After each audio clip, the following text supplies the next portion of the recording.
Hello guys, welcome back. So in this lecture we are going to talk about facts about while loop in Java. By the end of this lecture you will have a better understanding of some of the facts that are associated with while loop in Java, and these facts you are supposed to always keep in mind while using while loop. This lecture is also very important from the interview standpoint, and if the interviewer asks any question about the while loop, you would be in a better position to answer them. So let's get started. So let's take a look at the fact number one. The fact number one says condition in while loops should always be boolean. You will get a compile time error if it's anything other than boolean. So here I have some sample code written on my screen, and this is a very basic while loop which has no statements in it. It has just empty pair of curly braces, and in the place of condition it has true. Okay, and it is a perfectly valid Java statement. Now on my right hand side of the screen you will see three different while loops, okay, which don't have boolean as the condition. So this first while loop has integer as the condition in the place of the condition. The second while loop has double value in the place of the condition, and the third while loop has a negative value in the place of the condition. And all these three while loops are invalid as per the rule number one. So let's hop on to our ID and let me show this to you with the help of an example. So I have already created a project here, which is facts about while, and under the src folder I'll create a Java class, okay, and I'll call it fact1. I'll just define the public static void main method over here, and now here I'm going to type in the while loop. Okay, I'll keep it very simple just for the sake of understanding these facts. So this is an empty while loop which has no statements, basically empty curly braces, and within this while loop has true as in the place of the condition. Now we are not getting any error over here because we are using boolean value in place of the condition. Now I'll try to use an integer value as stated on our presentation, okay, and I'll type in 1 over here, and the moment I put in 1 I get a compile time error which says incompatible types, required boolean, found int. Now so this first statement is validated. Now the second one, it's a double value, it's 1.0, and I get an error again. It says required boolean and found double. And the third one is a negative value. So I type in -1 and I still get an error because it's an integer value. So this is the fact number one, wherein whenever you are using a while loop, you should make sure that the condition that over here that the condition that you're using over here should always be evaluated to the boolean value, okay, and the output should always be a boolean value, else you will get an error. So that's the fact number one for you. Fact number two says curly braces for while loops are optional, but if they are not used, then the while loop can have one statement and it should not be a declaration. So what does this mean? So let's take a look at some of the examples to help us understand this even better. So this is a perfectly valid statement. So while loop can have curly braces, okay, with no statements in it, okay. But this is also a perfectly valid statement wherein a while loop does not have a pair of curly braces. And this is also a perfectly valid statement wherein you have a while loop with one declaration in it, and it is only one statement within the while loop, okay, and there is a curly brace, and the declaration statement is defining the x variable and it's assigning 100 to it, okay. Now obviously whenever you are using this type of while loop wherein you have only single statement with a one variable declared, you can't use this particular variable outside this while loop because this variable has a restricted scope within this while loop, okay. So let me hop on to our ID and let me show this to you with the help of an example. So I'll create another class for the sake of demonstration, and I'll call it fact2. I'll define public static void main quickly, and I'll have while loop, an empty while loop, which is perfectly fine. And I'll also have a while loop ending with semicolon with no statements at all and no curly braces. And you see that compiler is not throwing an error, and it's a perfectly valid statement. And the third type that we saw, which is nothing but while loop with only one declaration statement, I'll also try and define that over here. So this is the while loop with a single declaration statement, and you see this is perfectly valid. But the scope of the variable x over here is only restricted to within the while loop. So if I try to print in the value of x over here outside the while loop, we'll get a compile time error which will say uh, that local variable x does not exist basically. So you can create a local variable x and all. But if you try to move the same statement inside the while loop, you won't get an error because x is accessible within this while loop within these pair of curly braces. Okay, the moment you try to access x outside the while loop, you will get an error, cannot resolve symbol x. So this you have to keep in mind. And this is an invalid statement now. So if you try to declare a variable with a while loop, and if you try to skip the curly braces, you will get a compile time error basically. Let's take a look at this example as well. So keep in mind, you can use or you can declare only one statement in the while loop, which is a declaration statement having curly braces. But if you skip the curly braces, you will get an error. So let's see this in action. So what I do over here is I just skip these curly braces and I immediately get an error, and the error says declaration not allowed here. Okay, now, okay, this is not a valid statement. This you got to know, but why is this not a valid statement? Okay, so let me give an explanation to this. So while statement without curly braces can have at most one statement, like it cannot have more than one statement. Okay, so let me show that to you. So if I try to use system.out.println hello, okay, and then if I try to print in hi, okay, so this statement is outside the while loop. Okay, and I'm getting an error unreachable statement because compiler will never reach here because this is an infinite loop here now. So I have to declare a x variable x equal to 1 and till x is greater than 0 basically. Okay, so now the error goes away.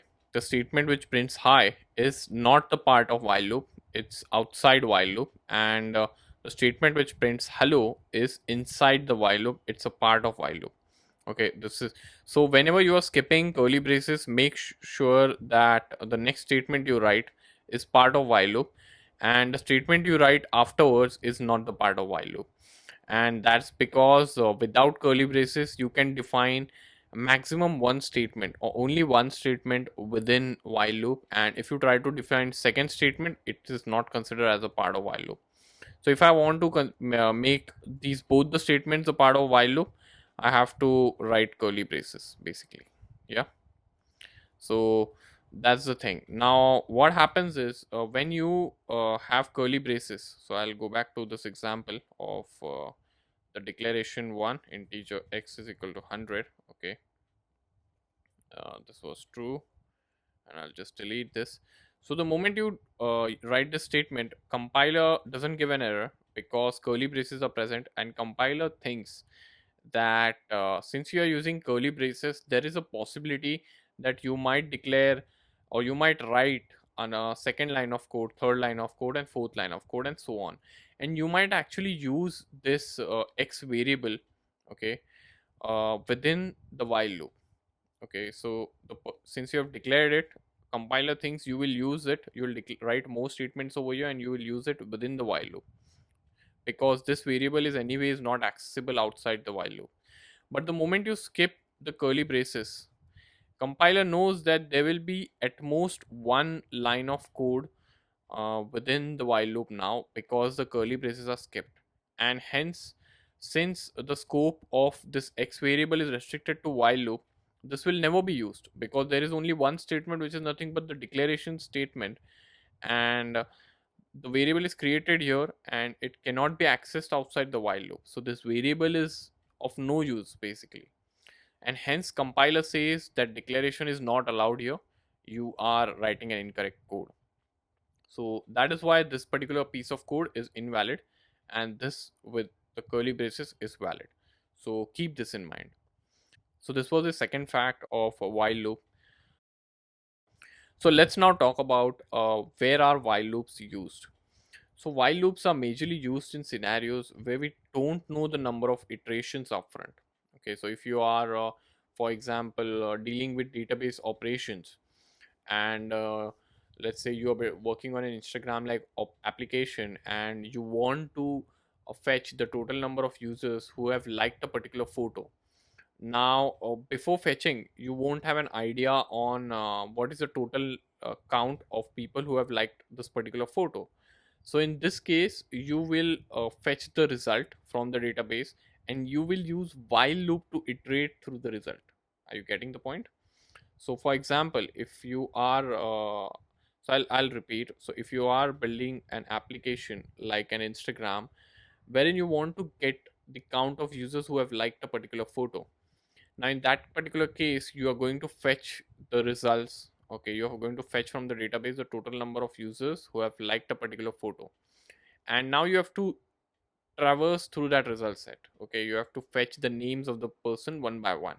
Now in that case, you don't know upfront how many people would have liked this photo without fetching and traversing through it. So in that particular case, to traverse through that particular result set, you will use while loop. So that is what this particular thing says over here. This is an example of of the code iterating through the result set. Okay, and it says working with the result set objects while working with databases. So that is when you would use while loop majorly, because you don't know the number of iterations upfront, because you don't know the data upfront. Another place where you would use while loop is with enums. So to know if an enum object has a more number of elements. And another place where you would use while loop is with the iterators. Okay. So let's take a look at some of the examples to understand some facts better. So do you think this piece of code on my screen is a valid code? What would be your guess? So if you're guessing this is valid, I would like to tell you that this is not valid and this is a invalid code. So let's hop on to our ID and check this ourselves. Okay. So I'll just add a curly brace over here, and I'll add example one, and I'll type in public static void main and while true.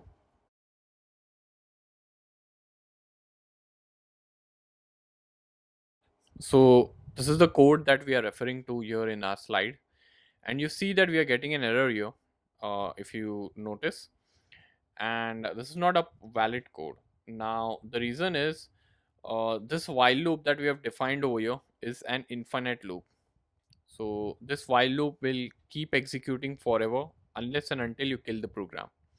And this is because you have set the condition to be true always, and it goes in an infinite loop and it just keeps printing hello on the screen. Now since this while loop is an infinite loop, this statement is never executed by this Java program, because the only way to stop this program is kill this program, and this program while executing never comes out of this while loop, and hence this is an unreachable statement for Java to execute. And compiler realizes this. It knows that this condition is true, set to true always. Okay, you have just hard coded the value, and hence compiler throws an error that, hey, this is an unreachable statement and it is never executed. So, do you want to change it? And that's the reason why you are getting a compiler error here. So this particular piece of code is not a valid code because it has unreachable statement. An unreachable statement is this one, which prints hi. Let's take a look at example 2, which is a similar one. What do you think about this example? So in this example, we are changing this particular value from true to false. What do you think would be the output? So let's hop on to our IDE and let's check this ourselves. So I just created a copy of example 1, and we have to just change this to false.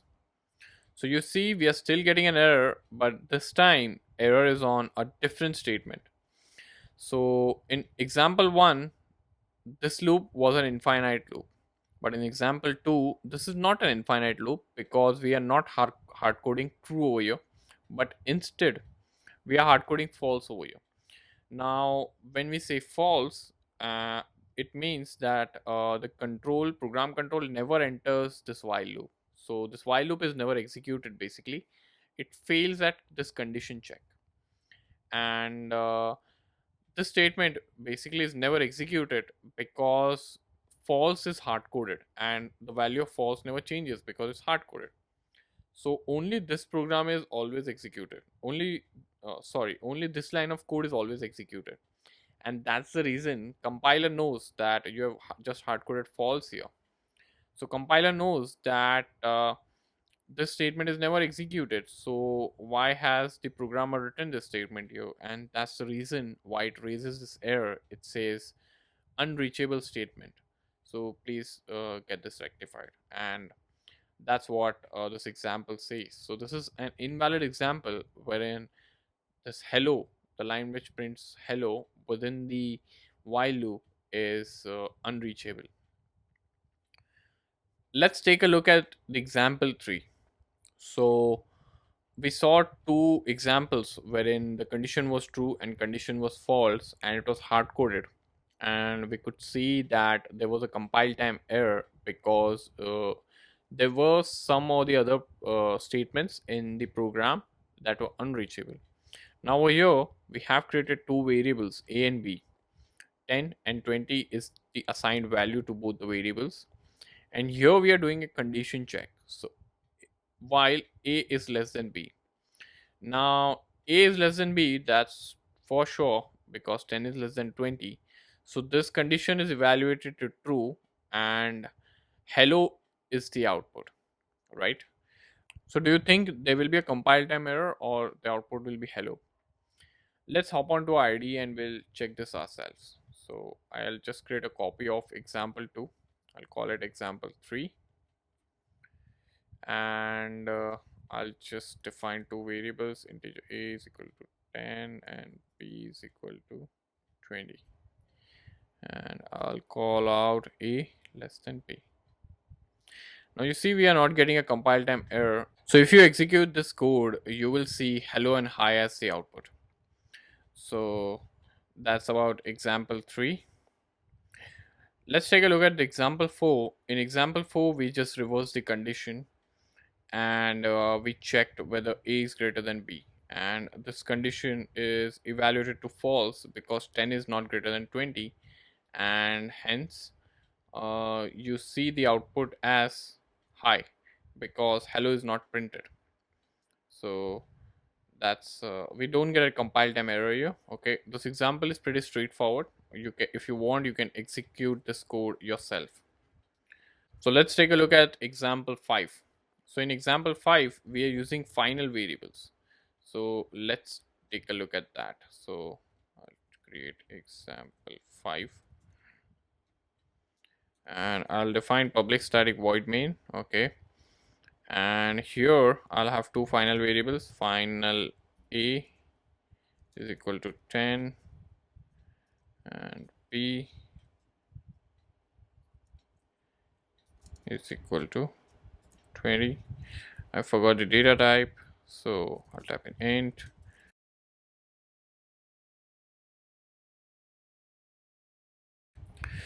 So what do you think will be the output? The output over here is the compile time error, and that is what the compiler is saying. It's unreachable statement. So now you'll wonder why we are getting an unreachable statement here, because we are using an expression here. And we just saw an example 3, wherein we were writing this exact same code, but we didn't get a compile time error because we were not using the final keyword. But here you will see we are using a final keyword, and just because of final keyword, we are getting an error. So we saw, like, whenever you use a hard coded value, false, true, compiler knows and it raises the error then and there itself, because you have used an hard coded value. So here in this case, example 2, we used false as the hard coded value, and the statement was never executed basically. So compiler knew this then and there, because you are not using an expression, you have hard coded value, that this statement will never be executed. And in this particular case, example 3, you were not using an hard coded value. Okay, the variable values were hard coded obviously, but there was an expression. Okay, and compiler didn't substitute the value of a and b over here, basically to evaluate the expression and check the value. So what compiler did is, compiler saw, okay, this declaration is correct, and then, okay, there is some condition check over here, and then there is a printing statement over here. Okay, so this code looks fine, just compile it successfully. But it didn't substitute the value, so it didn't substitute like as 10 less than b, then this might be an unreachable statement. It didn't say that. Even in the case of example 4, wherein we'll change this condition to a greater than b, wherein this condition evaluates to false, and we know like this statement won't be executed, but compiler doesn't throw an error. Okay, that's because compiler didn't substitute the value here. Okay, now why didn't compiler substitute the value? Because it was not declared as final. So in case of final variable, okay, if you're using final variable, this is a thumb rule that you're supposed to remember about final variable here, that whenever final variables are used, the values are substituted by the compiler. So the during compilation, this code becomes 10 is less than 20, because it's a hard coded value. Okay, because it's final, right? And final means constant. So I'll give you some background around final variable, because I think most of you might not be aware about this. Okay, so final variables are nothing but constant variables. So whenever you want to declare any constant in Java, you declare it with the help of the final keyword. So for example, if you are writing a program and you want to uh, declare a variable which stores the speed of light, or which stores the value of pi, for example. So pi's value is 3.14. Now that is never going to change, and you don't want any developers to change that particular value.